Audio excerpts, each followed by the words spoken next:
महाभारत आपने जरूर देखी और सुनी होगी।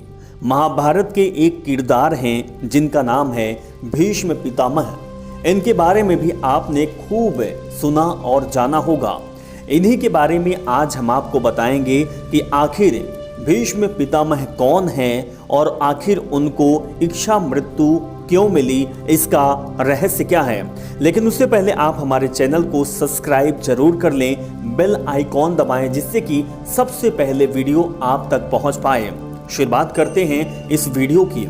महाभारत के आदि पर्व के अनुसार एक बार पृथु आदि वसु अपनी पत्नियों के साथ मेरु पर्वत पर भ्रमण कर रहे थे। वहां वशिष्ठ ऋषि का आश्रम भी था। एक वसु पत्नी की दृष्टि ऋषि वशिष्ठ के आश्रम में बंधी नंदिनी नामक गाय पर पड़ गई। उसने उसे अपने पति द्रौ नामक वसु को दिखाया था और कहा कि यह गाय अपनी सखियों के लिए चाहती है। जी हाँ, पत्नी की बात मानकर द्रौ ने अपने भाइयों के साथ उस गाय का हरण कर लिया। जब महर्षि वशिष्ठ अपने आश्रम आए तो उन्होंने दिव्य दृष्टि से सारी बात जान ली। वसुओं के इस कार्य से क्रोधित होकर ऋषि ने उन्हें मनुष्य योनि में जन्म लेने का श्राप दे दिया। जब सभी वसु ऋषि वशिष्ठ से क्षमा मांगने आए तब ऋषि ने कहा कि तुम सभी वसुओं को तो शीघ्र ही मनुष्य योनि से मुक्ति मिल जाएगी, लेकिन इस द्रौ नामक वसु को अपने कर्म भोगने के लिए बहुत दिनों तक पृथ्वी लोक में रहना पड़ेगा। महाभारत के अनुसार द्रौ नामक वसु ने गंगा पुत्र भीष्म के रूप में जन्म लिया था। श्राप से प्रभावित होकर वे लंबे समय तक पृथ्वी पर रहे और अंत में ईर्ष्या मृत्यु से प्राण त्यागे। जब पांडवों और कौरवों का युद्ध हुआ उस समय कौरवों ने सेनापति भीष्म पितामह ही थे।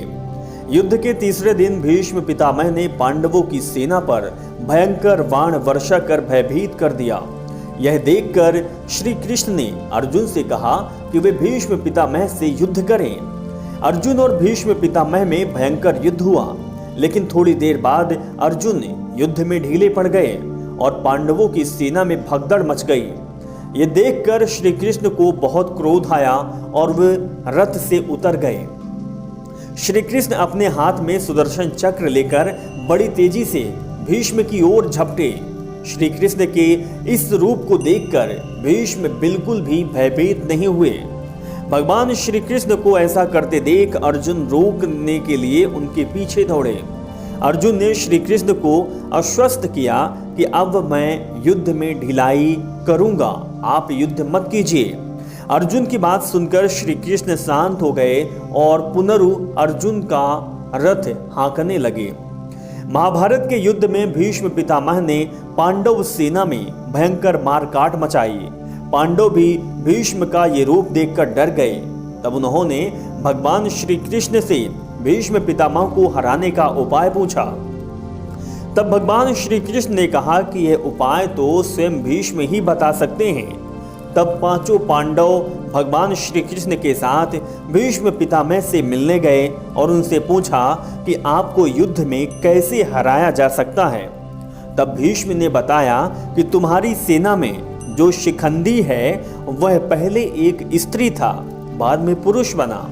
अर्जुन यदि शिखंडी को आगे करके मुझ पर बाण का प्रहार करे, वह जब मेरे सामने होगा तो मैं बाण नहीं चलाऊंगा। इस मौके का फायदा उठाकर अर्जुन मुझे बाण से घायल कर दे। इस प्रकार मुझ पर विजय प्राप्त करने के बाद ही तुम ये युद्ध जीत सकते हो। और कुछ ऐसा ही हुआ। वैसे महाभारत युद्ध के 10वें दिन भी भीष्म पितामह ने पांडवों की सेना में भयंकर मारकाट मचाते रहे। ये देखकर युधिष्ठिर ने अर्जुन से भीष्म पितामह को रोकने के लिए कहा। अर्जुन शिखंडी को आगे करके भीष्म से युद्ध करने पहुंचे। शिखंडी को देखकर भीष्म ने अर्जुन पर बाण नहीं चलाए और अर्जुन अपने तीखे बाणों से भीष्म पितामह को बींधने लगे। इस प्रकार बाणों से छलनी होकर भीष्म पितामह सूर्यास्त के समय अपने रथ से गिर गए। उस समय उनका मस्तक पूर्व दिशा की ओर था। उन्होंने देखा कि इस समय सूर्य अभी दक्षिणायन में है, अभी मृत्यु का उचित समय नहीं है, इसीलिए उन्होंने उस समय अपने प्राणों का त्याग नहीं किया।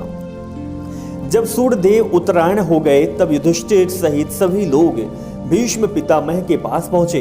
उन्हें देखकर भीष्म पितामह ने कहा कि इन तीखे बाणों पर शयन करते हुए मुझे 58 दिन हो गए।